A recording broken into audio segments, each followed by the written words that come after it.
Hi, I'm Lauren, and I've been learning about and working with eating disorders for several years now. I assume that you're watching this video because you have someone in your life that you're worried about may have an eating disorder and are wondering how to approach that with them and provide support. I would like this video to be a resource for you. And speaking of resources, we'll be including some more on this page to help you learn a little bit more about eating disorders and prepare and support them along their treatment journey if that's the route that they choose to go. When I say if they choose to go that route, I know that that can be a scary thought that your loved one may not choose to go to treatment at this time.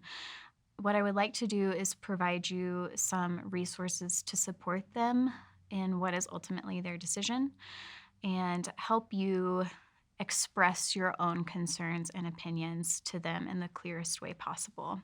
The first step is learning about eating disorders and connecting with some of the resources that we've linked for you.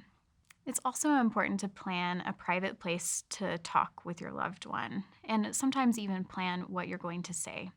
This is also best done away from meals and away from maybe some of the in the moment things that you might recognize.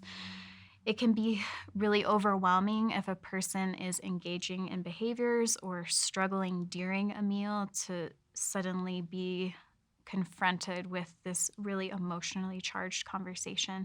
So planning that away from those situations is generally best.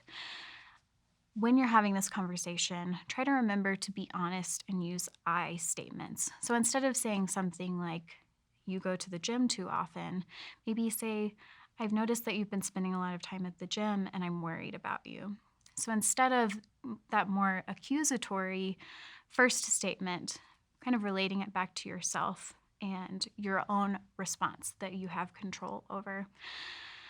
Also, it's important to remove potential stigma of the eating disorders. Most individuals with eating disorders carry a lot of shame, and there's often a lot of misinformation out in the world through movies and social media about eating disorders. So just reminding them that there's no shame in having mental health issues and in recognizing those, and that you're there to support them no matter what. Another important thing to remember is to avoid overly simplistic solutions.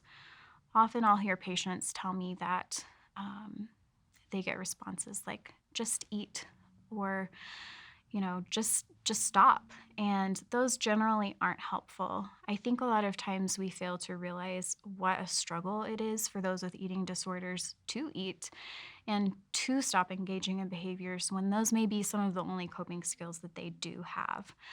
So instead, encourage them to seek professional help, and again, reminding them that you are there to support them throughout this process. Finally, I want to touch on kind of a difficult topic. Be prepared for negative reactions. Again, I will say eating disorders can be very mean to those that they inhabit and to those around them. So your loved one may lash out. They may become very defensive. They may become very angry. And that may be very discouraging for you as a person who cares about this individual and wants the best for them.